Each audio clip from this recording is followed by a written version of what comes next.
Can you hear me speak, yes? They can hear. Yeah. Okay. So, today, we have the privilege of being on live TV. So you can see over there's a camera. And yep, so wave to the camera.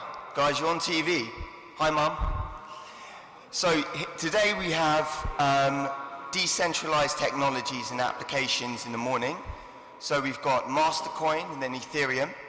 Then we'll break for coffee. And then after that, Richard Stallman's going to talk us about internet, etc. So I'm going to pass it over to Dominik to take over and tell us all about Mastercoin. Thank you. Thank you.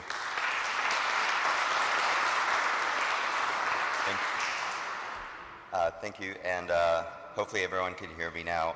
So what I'm going to do is discuss Master Protocol, which is the layer that Mastercoin uses, and some of the use cases that we're encountering, as well as sort of how we are engaging the market. What I'm responsible for is the business development, product management side, communications. My colleague Judith is right there. If you have any questions, feel free to talk to her after I'm done speaking as well. I'm based out of Spain. She's based out of Israel.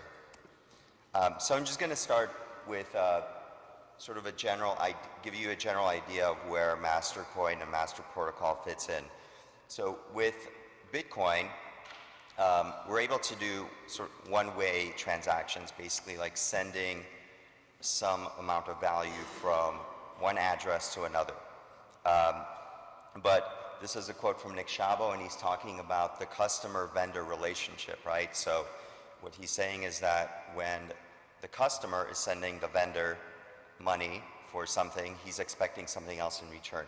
And so the Bitcoin protocol, and it's somewhere in there in the white paper that says, so she actually addresses this, is it's not able to, it's very secure for the vendor, but it's not able to, at least right now, do anything to return, let's say, a digital product or service back to the buyer. And so to have that full cycle, we need something to be able to not only receive money, but also give back whatever we're selling to that customer. And so the ability to do enforcement of contract obligations is very, very important when you're talking about e-commerce or trading or any kind of worldwide commerce where there's digital, anything that's been digitized that's involved. So in this case, we've got, you guys are probably familiar with this kind of case, but we have Alice and we have Bob, and Alice wants to buy, let's say, this digital bear from Bob. She gives him Bitcoins, but right now, with the way that Bitcoin is built, there's no guarantee, except for using, let's say, third-party escrows, that she will get the bear back from Bob, right? So there has to be some kind of escrow mechanism to do this. And when we think about like contractual obligations, like there aren't just economic contractual obligations. There's actually like legal obligations that we have as well, right? So if I sign a contract with someone, I have legal obligations I need to fulfill. If I start a business, I have legal obligations that I need to fulfill to my community or to my government or to my partners. I have even ethical obligations, right? If I'm running a socially responsible fund, I have ethical obligations to look into those businesses and see whether do I want to invest in them, are they acting ethically, and so that my fund meets the mission and values of that particular fund. And then, of course, societal obligations we have, to the greater society around what we're doing. So these are kind of considerations that I think, like, as we're building these protocols, we have to, and coming out with new things out there, we have to consider these things beyond just economic, looking at the legal, ethical, and societal obligations. But the cool thing is that with things like Mastercoin, you can, and other protocols out there as well, what we can try to do is actually codify some of those obligations into the protocol. So the one special thing that Master Protocol does is it creates this distributed exchange so that two parties can safely and securely exchange two items. In this case, they exchange, let's say, a Mastercoin for a Bitcoin or a Mastercoin for a bear, and they can do that in a secure manner, right? So that Alice knows that if she offers, let's say, one Mastercoin for one digital bear, and Bob accepts that offer, that the protocol automatically transfers those digital items between them. But if you think about it like from you know, going down the line, let's say 1, 2, 3, 4, 5, 10 years down the road with this technology, there's a lot of other things that we can do to sort of automate within the protocol the transfer of rights and capabilities among different like addresses. So getting onto the use cases, this is not an exclusive list. This is a list of some of the ones that we're seeing come up now in our conversations with entrepreneurs, with developers. The main ones are digitized currencies, so digitizing fiat currencies on top of the blockchain, distributed application use, so basically creating tokens that represent some kind of software or hardware usage right on top of the blockchain. Property use rights, it's kind of a modification of the distributed apps, but mainly for kind of like rental or managed service property that you want to access or you want to make available to others to access, and then as well as like regulated securities, which is a whole big thing on its own. So the very first one is the Fiat Coins. And so what we're seeing is that there are folks out there in South America, in North America, in Europe, and I assume probably soon in Asia, that see a need for putting fiat on top of the blockchain, primarily because of a few reasons. We had the problem with Mt. Gox where we weren't able to get fiat out of there, right? Because the banking system was not allowing us to take it out, or they were putting stops and that kind of thing. And then all of a sudden we saw that on Bitstamp, the price was, let's say, 20–30% difference on some days than what the Mt. Gox price was, right? If we had the fiat coins at that point, it would have been easy for a trader to send, okay, I'm going to send the dollar coins from one exchange to the other, as long as they accept the party who has issued those coins. There is still some level of centralization there, but the thing is that what we're seeing is that you will have choice over which issuer you want to trust, right? So if there's someone that you've done business with before and you trust them and their security practices and their accounting and their audits and that sort of thing, you can accept their euro coin or whatever. If you don't trust them, you don't know who they are, then maybe you won't accept their euro coin. So that part is about choice. But the more interesting thing for me there is that, Bitcoin at this point is probably adopted by, I don't know how many wallets there are right now, but let's say blockchain.info, Coinbase, I don't know, 5–10 million users tops. That's a very, very, very small portion of the world.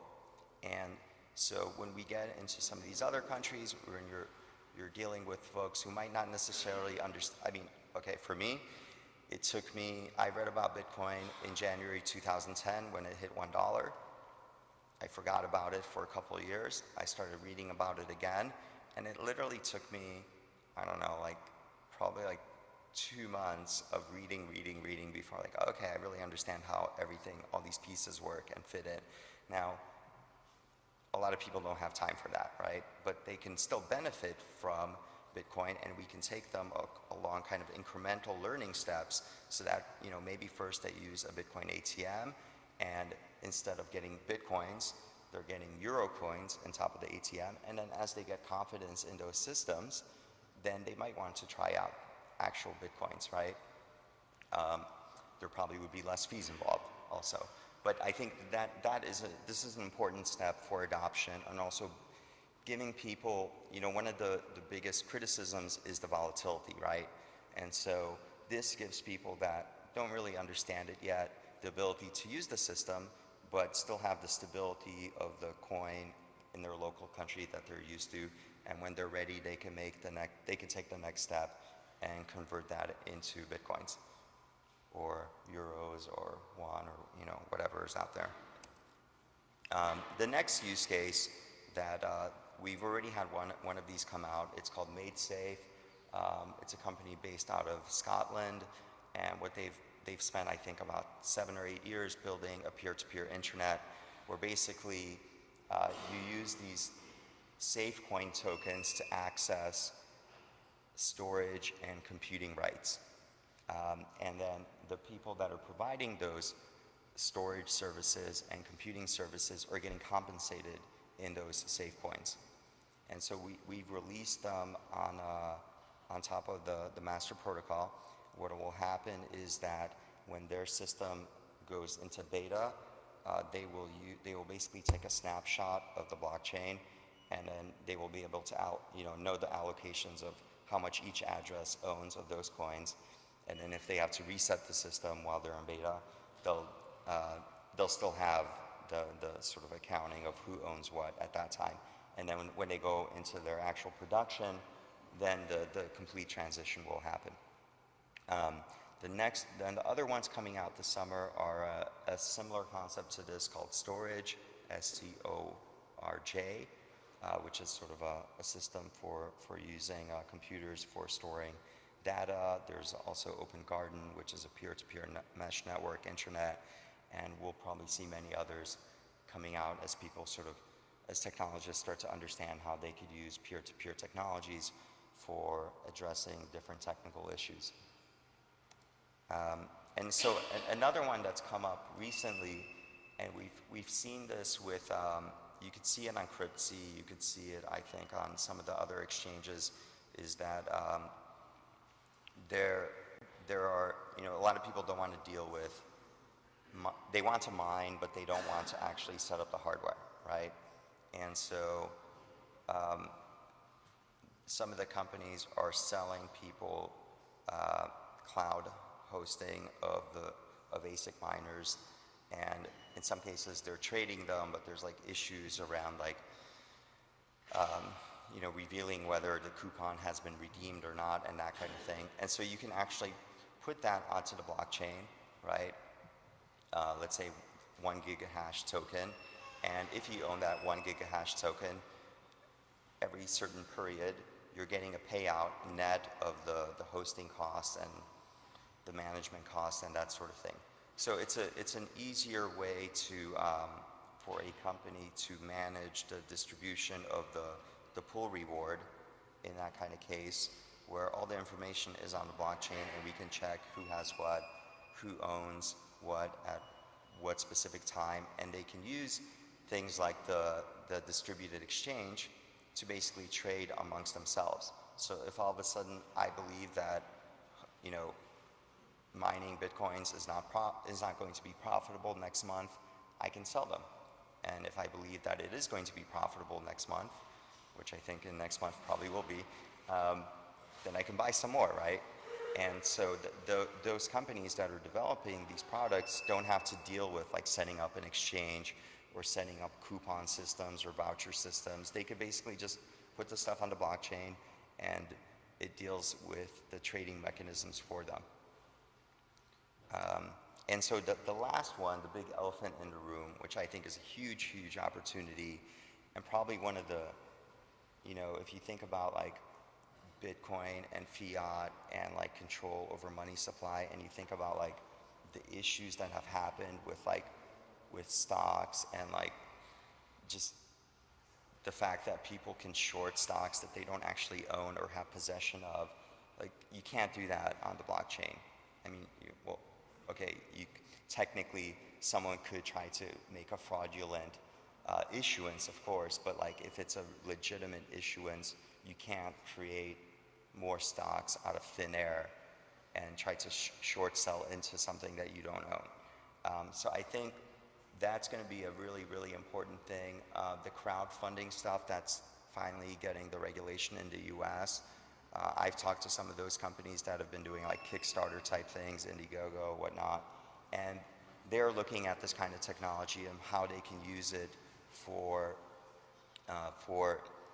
automating the trading and issuances of stocks for crowd sales, and also for the regulatory piece, because like as I said before, we can use this technology to basically spread out the regulatory costs along many companies so that one particular company doesn't have to have all the burden. Like you can essentially like treat Bitcoin as like a shared service utility.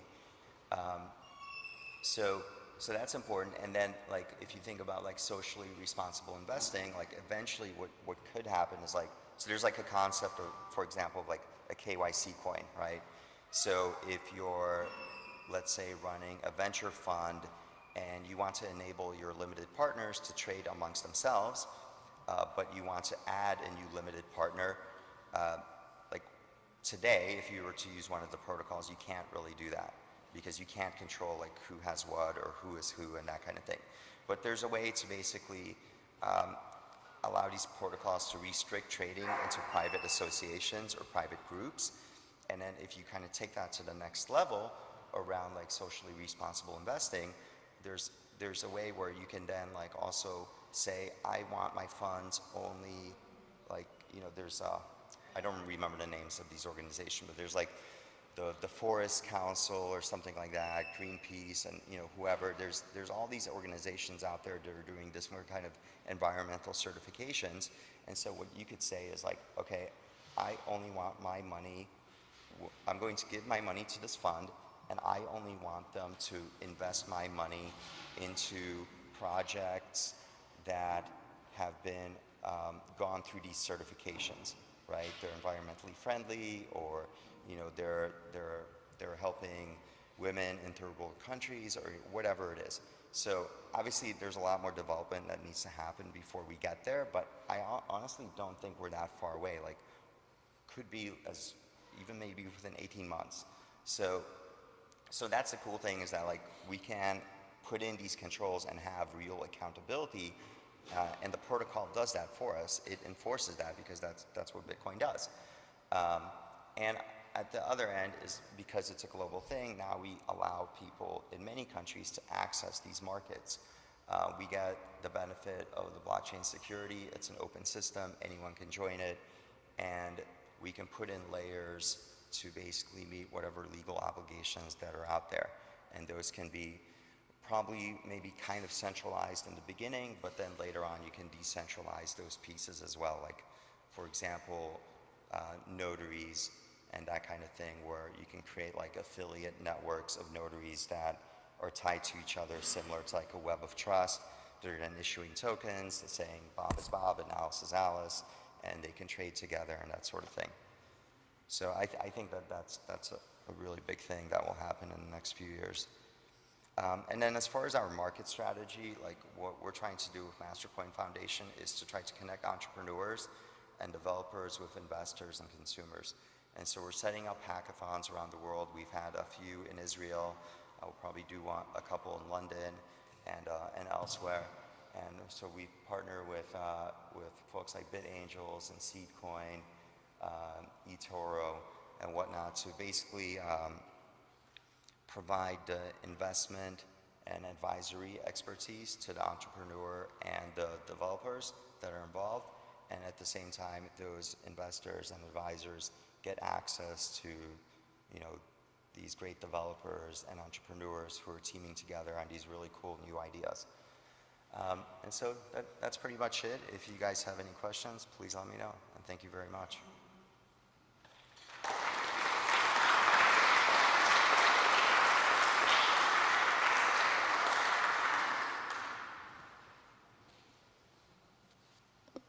Questions?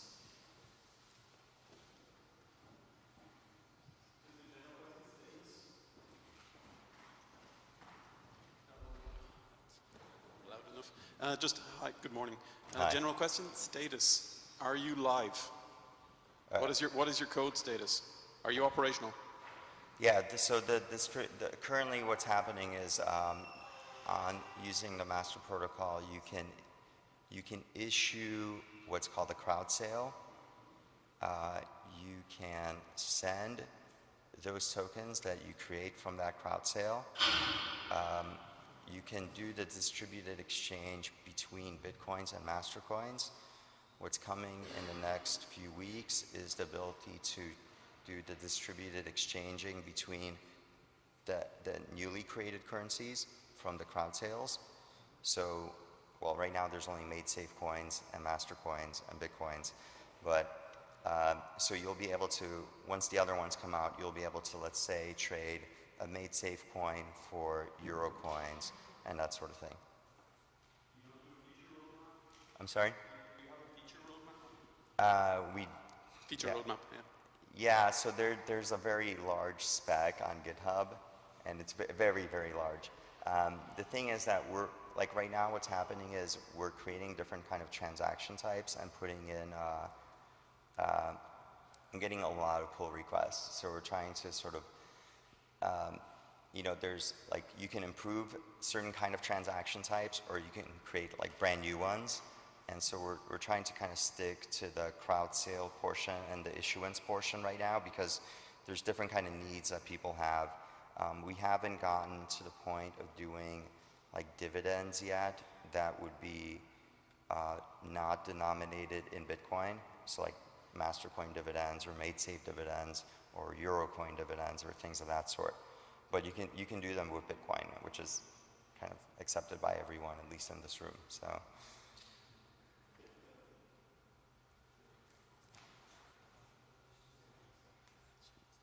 Hello, I have a short question. In what way does Mastercoin differentiate from the other decentralized asset solutions? I'm sorry, which one? Decentralized? The general landscape of open transactions, counterparty. Yeah, so I colored mean, coins. the main ones that are out there are, there's counterparty, colored coins, Mastercoin, BitShares, Next. I think those are the ones that are in production right now. I think the differentiation is that at the Mastercoin level, we're on top of Bitcoin, so I think that that's an important thing. Colored coins and counterparty obviously on top of Bitcoin as well. We have, when the funding was done for Mastercoin, it was, you know, so we do have like a large fund, relatively large fund that we work with that we're able to pay developers for developing parts of the protocol. So I think that that is an advantage and it allows us to like set up these hackathons and that type of thing. You know, you could see that sometimes it might be better if you can get free development. That would be kind of cool, but you know, we have the funds so we can use them to pay out people. So I think that that is an advantage. Technically speaking, like the counterparty project was, I mean, we know those guys pretty well, work with them very briefly. So there's a lot of similarities in that. But I think also it comes down to like the market is so big that it depends on what you want to focus on, right? Like for me, the really interesting stuff, at least for me, is like getting more into like the crowd sales, eventually like crowdfunding, integration with like the ATM networks to do these kind of fiat coins so that we make the adoption easier for like the average person that's out there. So it really depends on, or like you can like, for example, you can focus more like on gaming or betting applications, that sort of thing. So, you know, I think at the end of the day, like there's never, well, maybe with Bitcoin, they might be like the one monolithic thing that like everyone has to use fiber or something like that. But at the higher levels, you're probably going to see like a couple different choices for people to have. And that's, you know, I think that's a good thing because it forces everyone to try to continue to innovate. All right, thank you. Yeah.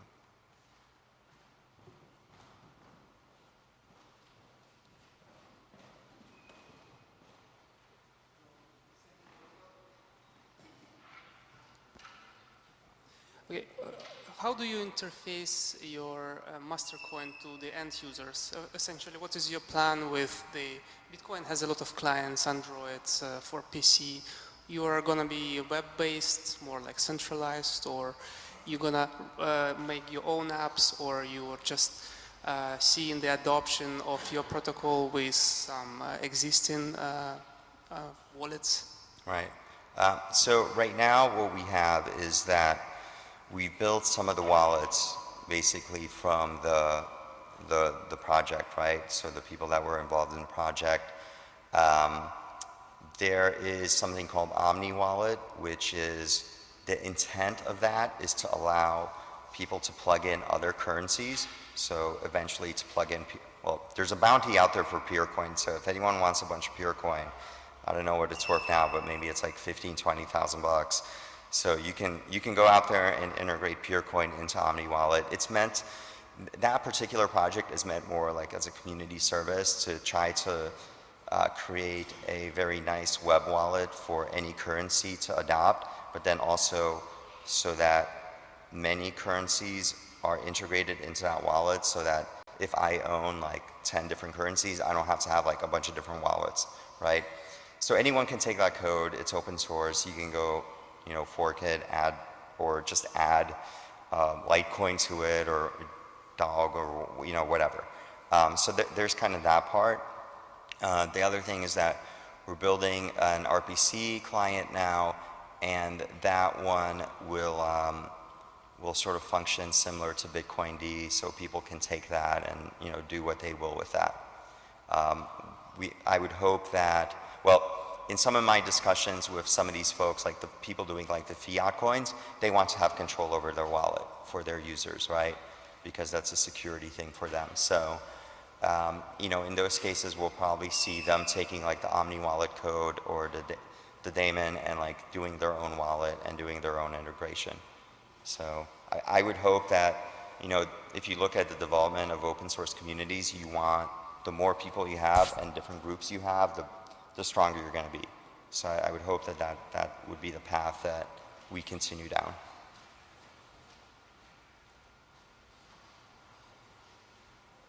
Anyone else? Okay, great. Thank you. Thanks a lot, Dominik. That was Moss.